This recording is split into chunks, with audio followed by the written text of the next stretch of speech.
You know, the last 24 hours always feel the longest.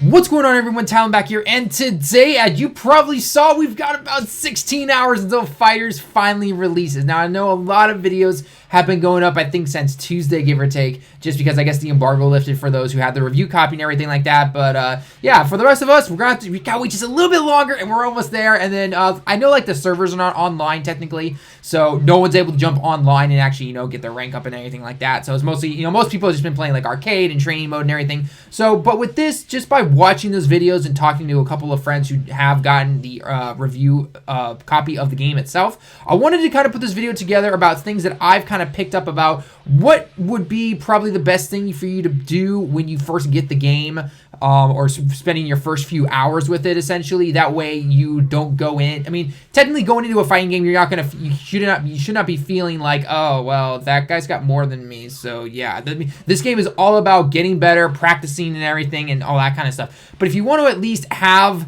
I'd say, the minimal amount before going into some online fights and everything like that, there are a few things that I've picked up that I think would personally help some people, and especially for those who maybe didn't like pre-order the game and stuff like that, to help unlock a few characters, maybe try out some modes first before you try jumping online, because you actually might find that you either could pick up a different character that you never thought of using before, or you might learn a couple of combos and everything. So let's go ahead and get started real quick. So first off, right off the bat, what I want to cover is the Android 21 and the Goku and Vegeta Super Saiyan Blue. I'm not going to call him Super Saiyan God Super Saiyan. Seriously, it's blue, guys. Just whoever still uses that name, Bandai, I'm looking right at you. Just get rid of it, okay? But anyway, basically, the way you want to unlock these three characters is these are the three characters that you have to unlock to get the full base roster of the game, because most of the characters, I believe, are already given to you right out of the gate, which is pretty nice, right? We all want to try Rose, we all want to use Gohan and all that kind of stuff. But basically, if the easiest way to get Super Saiyan Blue, Goku, and Vegeta is if you pre-order the game, okay? If you pre-order it from any retailer store, the online store, all that stuff,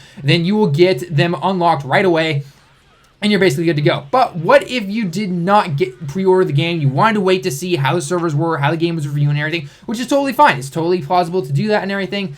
So there are two ways to get both of these guys, okay? So the first way is actually what I personally would say easier, unless you're just a genius at fighting games, essentially. But if you go into the arcade mode, then what you have to do is after you beat it on normal, then you can start going into the hard versions of them.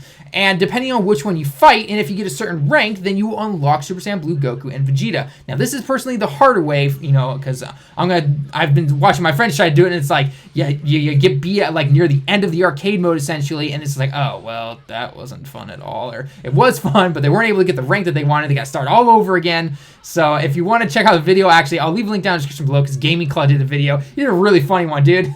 You gotta laugh out of me. I approve. But basically, what you have to do, though, is you have to go through the entire arcade mode, and you have to get an A rank or higher, okay? So the way that the arcade mode works, essentially, is that you start off at the bottom of this triangle thing that goes up, basically. And if you win, you continue to go up. If you lose, you go down, and you can kind of do this motion right here, basically. Or you continue to go all the way up, or you can go all the way down and just, surf along the bottom, basically.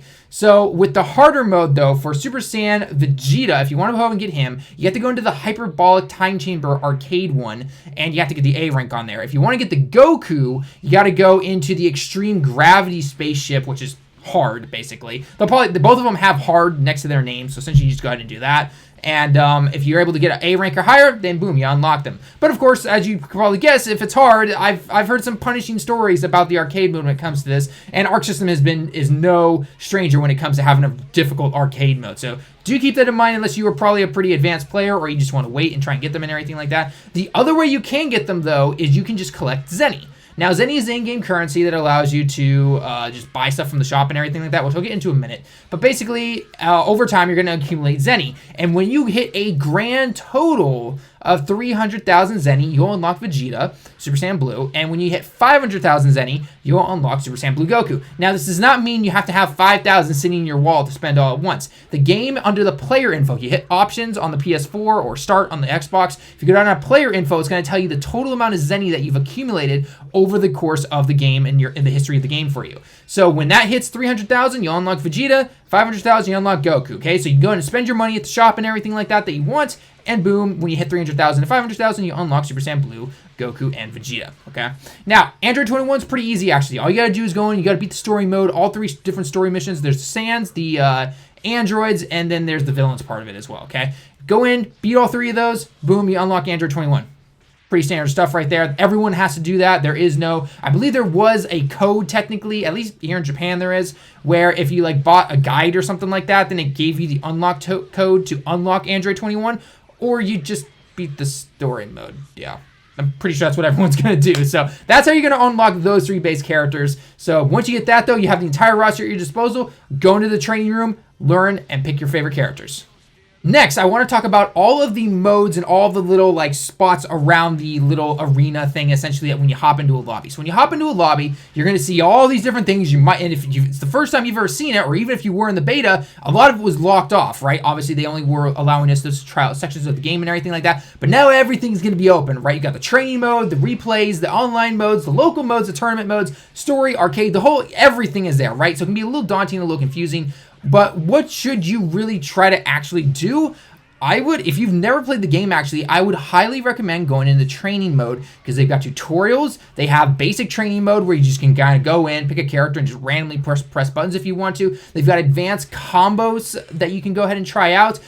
Usually, if it's just, at least in the past with other Arc System games, you can go ahead and go into the mode itself, and then you can select, okay, I want to do this character's, advanced moves or something like that. And it's going to show you a list of moves on the left side of the screen. And basically what you try to do is you try to complete them, right? You can even do times, I think, in this one. I've seen some people posting on Twitter that you can go ahead and try and beat your time at trying to do that combo without slowing down, going, okay, let's see, X, B, whatever it might be, essentially. But either way, going into that though, a lot of people are saying by doing that and learning those combos that way is really helpful. And then when you can start going into arcade mode and trying to execute them and everything like that before you go online, it allows you to really learn the fundamentals of the game. And as you increase in higher difficulties in the arcade mode, a lot of people say you get mad and you get pissed, but over time, if you stick with it, you're going to keep getting better and better. That's what I'm personally going to be doing when I finally get my hands on the game.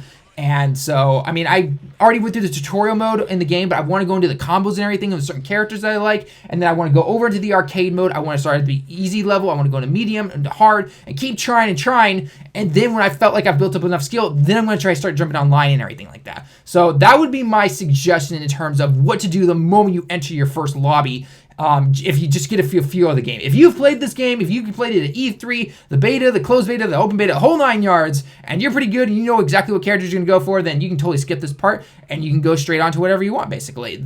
Now, a lot of questions that we got during the open beta is, why can't I play with friends? Why can't I do this? Why can't I do this? Okay, so basically there are a lot of different modes that you can go ahead and do to try and play with others. Obviously, you have your ranked matches that we had from the open beta. Okay, that was just simply going up to the top of it, basically north of the center arena there, and you can go in, find a ranked or a casual match, and it's just going to randomly pop you with somebody, okay? But if you want to play with somebody who's in the same lobby as you, say your friend joined the same lobbies or anything like that, you go into the center of the arena. This was in the closed beta. You basically go into the center of the arena, you go ahead, you talk to the guy that's right next to it, and then basically everyone's going to start forming around a circle unless there's only 2 of you, and then you're going to start facing off against each other. Now, this way does not allow you to pick exactly who you want to. I mean, it does give you like, hey, this person wants to challenge you to a fight. You can say yes, you can say no, and then that's basically how you were going to do it. But if you want a better way to really try and go against somebody, then if you go into the in the top right corner, there should be like a local stage thing. I believe you can start setting up tournaments there and everything like that. And I believe, from what I've heard at least, I could be wrong on this, so correct me down in the comments if I am wrong. But I believe you can kind of set up just like a 1v1 kind of tournament thing. Pick the person you want to go in, they'll jump in with you, and you can basically just do as many matches together basically as you want. Just have your friend jump into the same lobby, go up there, and that should be how it works. There's nothing like, just... there might also be a way to where you just simply go onto that stage and you say, hey, invite friend to join your tournament, even though it's only 1v1 basically, and you just keep doing that over and over again. Again, I'm not 100% sure on that. That's the one thing I was trying to find all these details on. So by the time you're watching this and the game's already out, you're gonna be like, psh, that Talon guy doesn't know anything. He got this all wrong and everything. So either way, just for that one right there, I'm going to say, let me know down in the comments below if I am wrong. But I'm pretty sure that's what it seemed to be, at least. I could be wrong, or it could just simply be in the center arena part of it right there. So if you want to go ahead and play with a lot of friends, though, by all means, go ahead. It also does have local, though. If you happen to have a friend sitting on the couch right next to you, boom, you can do that too. So by all means, have at it. And the last little bit that I want to go over, because I know a lot of people have been talking about it also, is the loot system, the loot boxes. Oh no, not the loot boxes. Didn't we get over this already with Battlefront 2?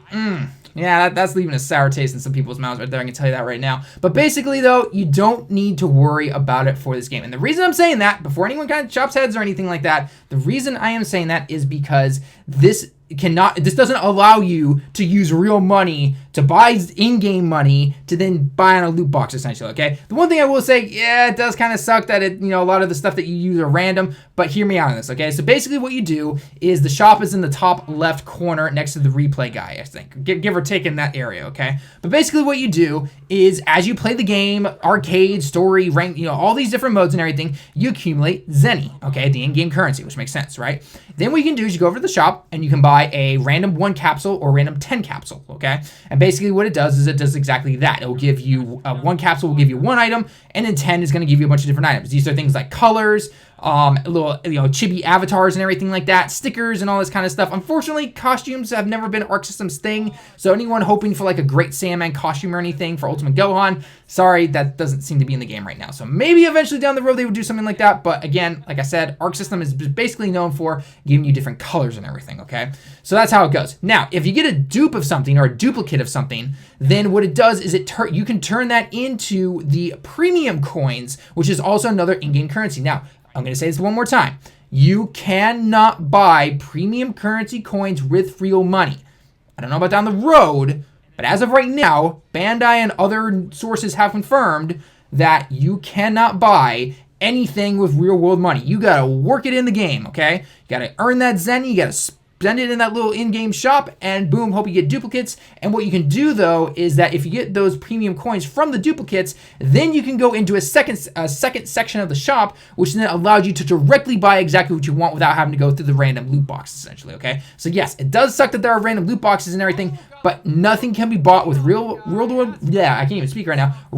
money, and keep that in mind right there, you can not get anything that's going to help you in game. There's no power-ups or anything. It's all stickers and avatars and little stuff that nobody cares about in the actual fights. Maybe in the lobby and arena and everything, fine, but in terms of the actual game itself, when you're fighting someone, no one's going to have some overpowered Kid Gohan versus your Nappa or whatever it might be, okay? So just keep that in mind when you see those right there. Don't flip out and freak out and everything, because everyone's been talking about it with Destiny 2 and all these other games, okay? This one is totally fine for right now. So at the moment of this recording, everything's fine. You can't buy anything with real world money, okay? So that's all for that one. And other than that, guys, I'm just going to say right now, just honestly, in the end, jump into whatever mode you want to have, but go in and have fun. I cannot wait to play this game. It is going to be so much fun to be able to jump in finally, play arcade, training, really get into the meat grinder and just be able to train with a lot of different characters or pick my top 3 or top 6, because I might have 2 different teams myself, and just be able to jump in there, really get good at some characters, and then go online, get beat others. I'm just totally looking forward to it. So like I said before, guys, I hope this was at least a little helpful. Like I said, I don't have the game as you saw at the very beginning, but from what I was able to gather from videos and information and everything like that, that stuff for the most part I will say is 99% true. The one thing I wasn't so sure on is simply trying to challenge just one friend at a time. Like I said before, I believe you just go into that top right stage where the cell arena is, essentially. That's where it should be. Again, correct me if I'm wrong. If you're watching the video and you've already had the review copy of the game, or it's out by the time you're watching it, let us know down in the comments below. If someone's already posted it though, just simply like it, essentially. I'll try to pin it as fast as I can and all that kind of stuff. So anyway, guys, I hope you enjoyed the video. Let me know down in the comments below, though, if you are getting the game. If you're interested, you're going to wait a little bit to see if the servers work right as they are, open to everyone, essentially. And let's just always have fun. I can't wait to see you guys out there. I'll be streaming a lot, as always. Been doing some local games as well. And then maybe I'll even buy the PC version and also jump over to the PC to play with some of those guys that I know will be playing over there. So yeah. So anyway, guys, again, I hope you enjoyed the video. Until next time, everyone, I'll see you all in the next one.